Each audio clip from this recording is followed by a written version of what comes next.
Whatever it is you're doing in your business, take the first step and then keep taking the next step, because that's what business is all about. There's so many to-dos on our list that we just don't execute on. Make sure you execute, because the power of compounding in business is massive, and you're giving up a ton if you don't take it.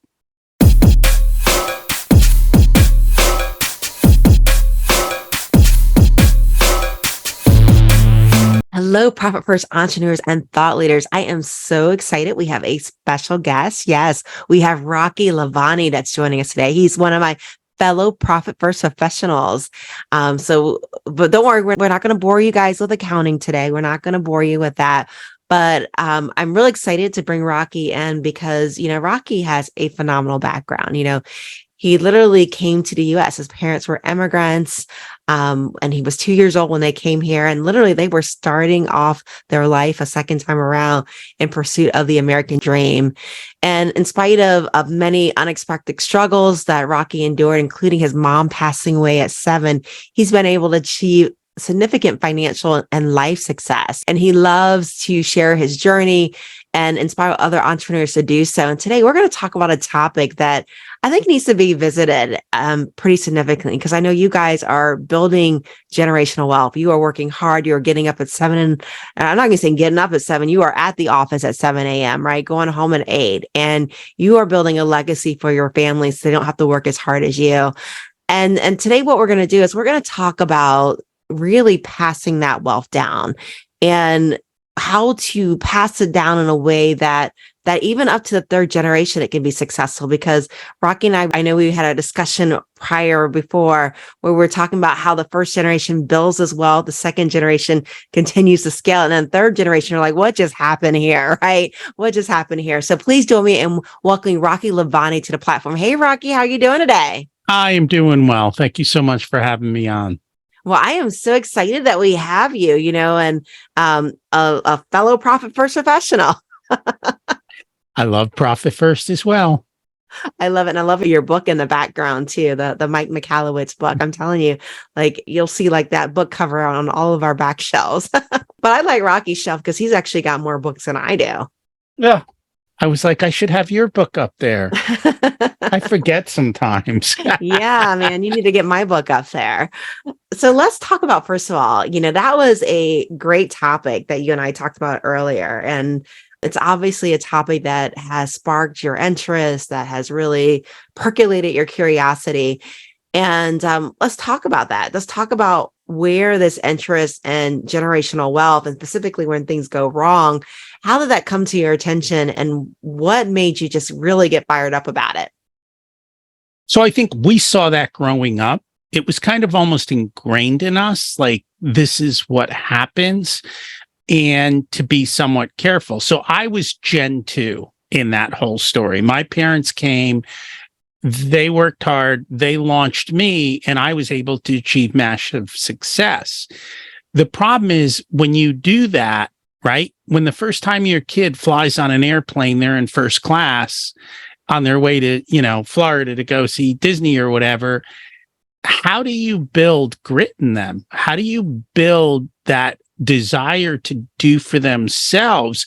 Because what we had learned more often than not, and what happened a lot, was the parents spoiled the kids. And so that third generation became entitled. They blew all the money. They had so many problems. And we saw that when our parents came over, because not everybody was the same age. So you were seeing people at different ends of that spectrum and at different points. And so it was almost drilled into us from a young age that this is what happens, and just from learning, this is what we see in life. And I don't think it matters if you're a minority or not. I think if you have seen one generation kind of get itself out of poverty or build itself up well, and the second one take off, then that third generation is at massive risk, depending on how parents raise those kids. I love it. And it's so true. I mean, I'm a Gen Xer. Rocky, you look like you're about a Gen Xer too with me. And, we call them the helicopter mom, right? And the kids. Do you think it's a generational thing, Or do you really believe it's just how people are raising their kids? It's how people are raising their kids, even without the generational things. It's more about, because think about that second generation kid grew up probably struggling as a kid. They saw their parents grow, they watched it be built, and then they got out and they had a very good life. And now the question is, we don't want our kids to struggle like we did. We don't want them to have to go through what we did. I think that is the underlying issue, is that attitude of we don't want our kids to have to struggle. And the reality is you don't learn on the top of the mountain, you learn in the valley. If your kids have never struggled, how do they learn to deal with it? Yeah, you're absolutely right. You're absolutely right. And I know you being a first generation immigrant, my father being an immigrant here, I feel like we're kind of in somewhat of the same situation from that standpoint. But you got to be honest, Rocky, we worked hard. We worked really, really hard. Like there were no money to pay for college, right? I remember when I was a freshman, I worked two jobs, I worked in a computer lab. I worked as a night guard, like anybody would be afraid of me as a night guard. I remember that was like the time to get my homework done, and that's how I went through school. And I'm sure you've got a very similar story to tell than that, right? And, or even like joining the workforce, first time joining the workforce. I remember like being at Arthur Anderson. I remember like 5 people of color, that's it. And the entire audit department, like everybody else was like a secretary if they had any color, or janitor or male staff. And we worked hard. We worked really, really hard. And I get not wanting to have kids that have to endure what we had. So let's talk about striking a balance, and what realistic motivation looks like, from a second or third generation. Well, so we always told our kids, your parents are rich, you're broke, you're going to have to figure this out. We'll help you, right? But I think too often there's the expectation. If you look back, though, at college, I mean, when I went to school, college was affordable. It was reasonable. Today, it's ridiculous. And same thing for many other parts of life. Our first cars were 3-figure cars, meaning, you didn't even have to spend $1,000 to get a car. Today, that's not the case anymore. But at the same point, I think you have to work on the entitlement. And that is really where it comes down to like, hey, you are going to have to work hard to get what you want. This isn't, just a handout, so to speak. And I think if you look around, everyone can look around and say, yeah, those kids over there look pretty entitled, or young generation coming into the workforce. What do you mean I have to be here at this time and do this and do like, I think we're all dealing with it in different ways at different parts of that spectrum. But I think at the end of the day, you've got to teach the kids how to have grit and realistic expectations. And I think they do have to do a little bit of work. If it comes too easy, I don't think you value it. Ooh, that's good. If it comes too easy, I think you don't value it. And definitely I could see where that would happen, where people are, it does come because, your kids, Rocky, completely different situation than what you had to go through. My kids too. I mean, like I tell my kids, like, my parents had 5 kids and we had 1 bathroom in our entire house and we all had to share it, and it's just a completely different situation. We got 3 here in this house, and 4 people. So it's completely different. I mean, we have to time our showers, like what time does somebody normally take it? And we better run if you want to get it early and still have hot water left over. And so making it a little bit harder, right? Making it a little bit harder in a world that it doesn't have to be as hard. How can we challenge them that they feel like, like I've had conversation with my 12-year-old, my son, and, he had somehow gotten a whiff of the numbers of the company. He's like, Mom, I can just take over your company. And it hit me. I was like, wait a minute, you're going to be able to take over this revenue like day one. Heck no. Like I can see you blowing it, right? But like, how do we teach them, that responsibility? How do we teach them to appreciate hard work when the reality is they're just not going to work as hard as you and I did? And I think it's not so much work hard as to teaching them to work smart, and that they do have to show up and do the work to be able to achieve that. And for us, it started at a very young age in the sense that we did not just give our kids everything they wanted. We created allowances. We taught them how to earn. In a sense, they didn't really need to earn because they got an allowance. But if they wanted to make extra money, they could. How to save and how to give. And then we just didn't get them everything that they wanted. You have your own money from your allowance. You go spend your money on candy. You go spend your money on toys. It's not our job to just shower you with everything. And I think a lot of kids have that entitlement. Oh, I'm going to get a brand new car, or I'm going to get this.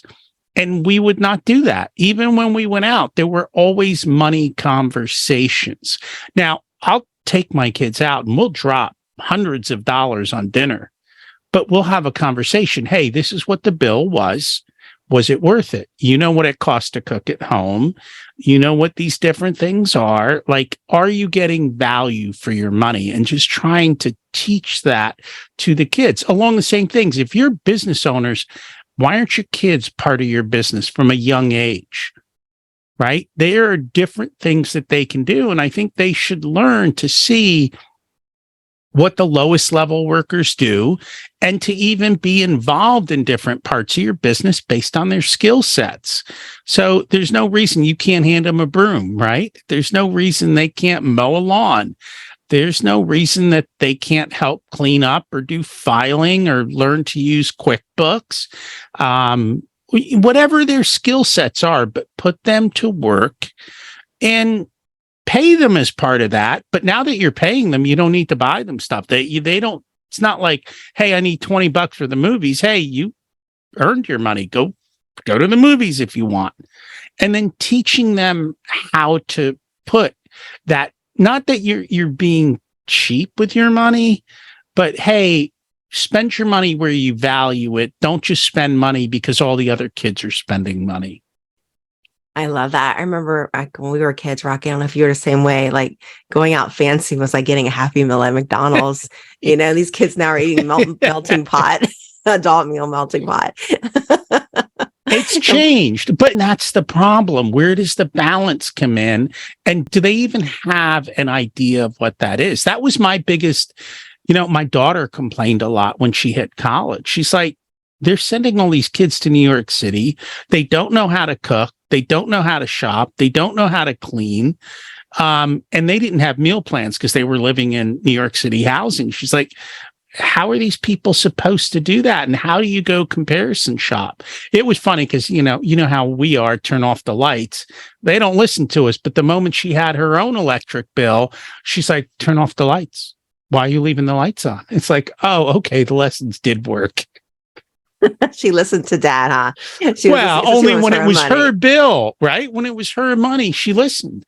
And I think too often we've got this attitude of letting the kids be on your payroll till way, way too long.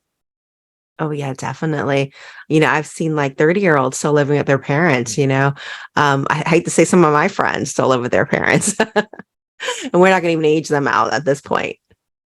That's a failure to launch. And that did not happen at 30. That happened at 8, right? Because you weren't teaching habits at 8, 10, 12, 14, 16. You were constantly paving their path and making it easy for them. So they didn't learn how to work and Definitely. They became entitled. Now, I love like what you said about taking an opportunity to involve your children in the business, and you gave examples of QuickBooks and filing and things like that. I know one of the things that we did with our kids was in our office, they have the honor boxes, when you don't want to buy like the big old vending machines. And I would let them stock their box with like Sam's Club. And, we gave them the initial loan, the $50 to buy their initial inventory. But after that, they were responsible for tithing, for reinvesting and buying more inventory and keeping it stocked. And they held that business for like many years. It was so cute seeing them at like 3 and 5, count like quarters, that they were, because they had to put the money in like a piggy bank if they got a candy bar, the people at the office. And I let them pick their location. They put it right in front of the secretary's desk. So like she would get hungry in the middle of like the afternoon afternoon. And so she was like their biggest client. And, and they kept it for several years until somebody started dropping paper clips into the piggy bank and stealing candy. And then they had to go through that heartbreak too of what it's like to have theft. And they were learning, like how to maintain a business, how to prioritize their money, how to reinvest, and unfortunately, how to deal with theft too. They had to learn that because in the honor box system, unless you're buying $1,000 vending machine or more, that is going to be a risk with the paper clips. It is, but they learn those lessons, and that's kind of the key. You taught them how to save. And so by teaching saving, you're teaching delayed gratification. On top of that, let's just be selfish, right? If you're paying your kids and it's below $12,000, you pretty much don't have to file a tax return for them. You don't have to pay taxes for them, right? You can open up a Roth IRA. You're shifting income from your high bracket to zero. You don't even have to pay them Social Security and Medicare in many cases. So you're getting a massive tax deduction on your kids' spending. So rather than you paying for all their crap, make them work, pay them out of the business, get a tax deduction. They don't have to necessarily pay taxes. And now instead of asking for your wallet, they've got their own. I love it. Yes. Make them pay give them a bill too, like the electric bill while you're at it. Right. So let's talk about they can buy their school clothes. Why do you have to pay for them? Right. They have money now, go buy your stuff. You got paid. Mine would be like, Mom, I didn't choose to have to wear a uniform to school. That's what they would No, you can say. go naked. That's fine. The uniform's actually cheaper than those clothes that you want. And so because our kids wore a uniform, the funniest thing, the one day that they missed the bus was when they had the one dresses you want day. Yeah, we were, and they realized that. They're like, oh my God, this is too much drama, right? Thank you for a uniform because now I don't have to think in the morning. Oh yeah, I'm telling you, picking clothes in the morning is like the hardest thing. It really is. Even as an adult, like, did I wear this yesterday? Did I wear this was I on camera? I definitely can't show up with that twice, But yeah, it's getting dressed is hard. So let's talk about some of the crucial conversations that you want to have with your children. And this is whether you're first gen raising second gen or second gen raising third gen or so on and so forth. What are some of the crucial conversations that you want to have surrounding building responsibility in your children? Well, so if you're a business owner, you should talk about what's going on in your business. You can share appropriately. I mean, you don't want to have your kids worried because you didn't make payroll or something like that, but sharing appropriately some of the things that happened, and again, age appropriate. So one of the things we did was flip houses. So my kids were teenagers. We would show them, hey, we bought it for X. Look at what it looks like. This is the work that went into it. These are the costs. This is the profit. Like helping them break it down. You can do the same thing for kids, though. Like you had the little box where they're selling candy out of. It's the same concept, right? Hey, this is the cost of goods. Right? This is your sale price. This is your profit.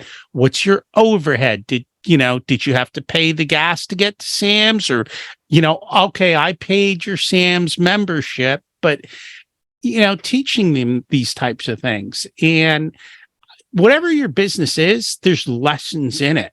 Like, let them get involved in those lessons.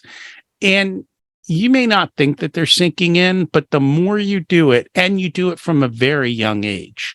I mean, I'm talking, you start at 5, 6 years old.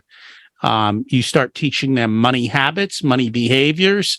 Kids can learn money at a very, very young age. And when it's their money, they don't spend it. When it's yours, they blow it. But some kids will blow it, but you got to learn. It's a lot nicer for the kid to make a $100 mistake at 13 than a $100,000 mistake at 33. And so teach them the lessons and have them involved in the conversations and let them see. And if they've got to do hard work, then they're more apt to say, wait a minute, maybe I should go to school. Maybe I should learn something.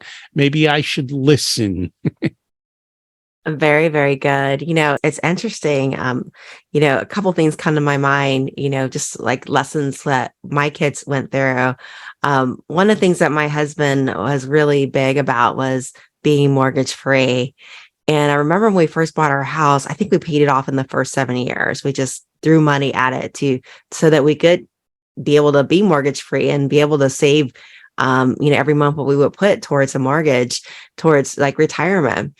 And I remember like driving to go see one of our friends, and they live in this, very nice side of that's developing side of Houston, or a suburb outside of Houston. Like literally you can row your boat to a restaurant boat. We're not even talking about golf carts. We're talking about taking a boat to the restaurant in its neighborhood. And my kids was like, Mom, why can't we just move here? This is like awesome.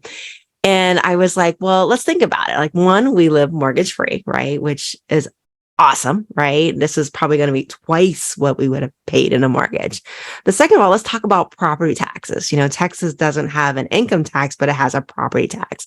That means that, if you lived in like a normal city, like Chicago, maybe you might be paying like 3% on your local taxes, city tax. But imagine like paying like, that percentage based upon your value of your house, or 5% on the value of your house. And let's say you have $1 million home, right? And that's going to way exceed your exemption, right? For your homestead. And imagine like paying, I mean, you're going to be paying in taxes, potentially having another mortgage, and you don't get out of that. Even when you pay it off, you still have to pay that. And just getting them to like start thinking about, oh, you know what, maybe I don't want that house after all, because I'm not going to get that money back in taxes. I'm just supporting some other family down the street, right?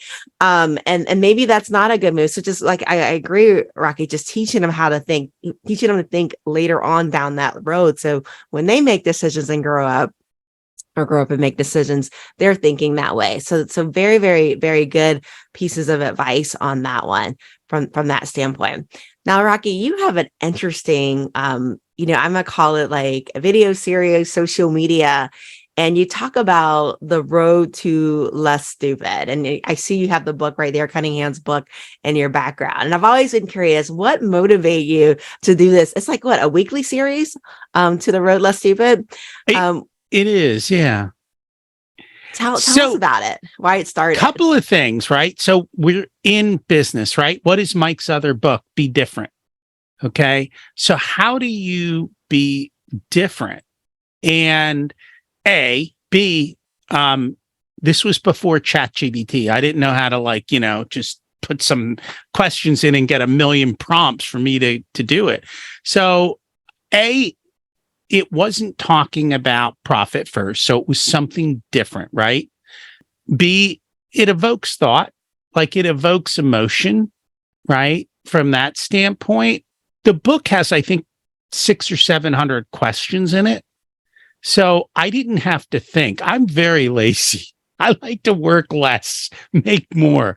And so what it was is they're all questions that every business owner should think about. And so this was a perfect way on a weekly basis to kind of, interrupt the pattern. Everything is pretty much vanilla on LinkedIn. So here's somebody talking about the road less stupid. Wait, what? And then there's a question there to make you think and to just break up the day. And so I think that's a big part of it. At the end of every chapter, he says, now go think. You're all told you have to work on your business, not in your business. How many of you do that? And these are the questions that you can use to work on your business. And he has very thought-provoking questions about how to look at our business. And a lot of it is very much in line with profit first. Like, how am I measuring my success? It might be an example of something, but, do you have a dashboard? Do you read your dashboard? Do you know what it's telling you? And all those types of things. So I just found it kind of a great, somewhat different way to talk about it. Profit first, after a while, just becomes repetitive. And so this was something different. Get different, as Mike says. I enjoy it. I think it comes on like every Monday on LinkedIn. So guys, definitely look up Rocky Lalvani, and I'll put his name in the show notes so you know how to spell it. But I love his show that he has every, I believe Monday, The Road Less Stupid. I mean, even just seeing that pop up, The Road Less Stupid, I always get a chuckle. You know what I mean? Like, wouldn't it be great if we had less stupid in the world? Let's just be honest. Well, and he asks a very important question in the beginning of the book. Now, this book was written based on what happened to him in 2008 when the markets crashed and all went wrong. But he asks this question, and Keith always asks this question. If you could go back and undo 3 business decisions that you made, how much more money would you have today? Ooh.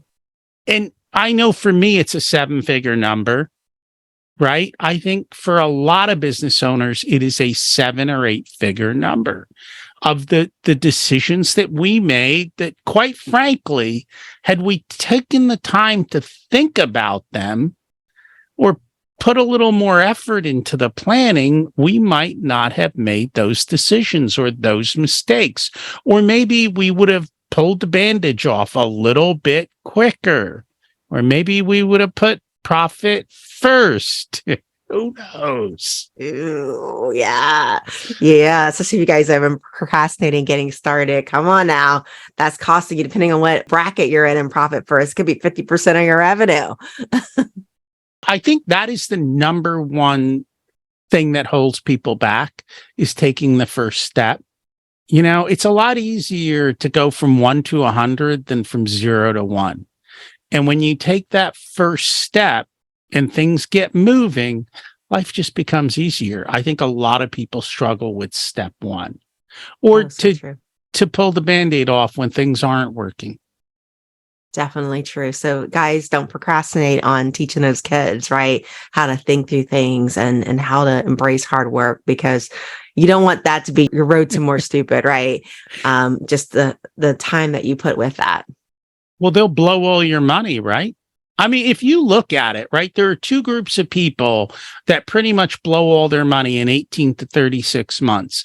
The people who win the lottery and the people who get a large inheritance, right? That's the reality. So if you're going to bust your butt for your business and your kids inherit that money and they blow it, what good was it? At the end of the day, that's not building generational wealth. Yeah. And it's not taught at 22 and 28 and 42. It's taught at 6, 8, 10, 12. And you got to start early. Exactly. And you said it beautifully, right? Because that Gen 3, if they're going to fit blows, right? It's like starting all over again, right? It's starting all over again. That next generation working 2 jobs in college just to get through.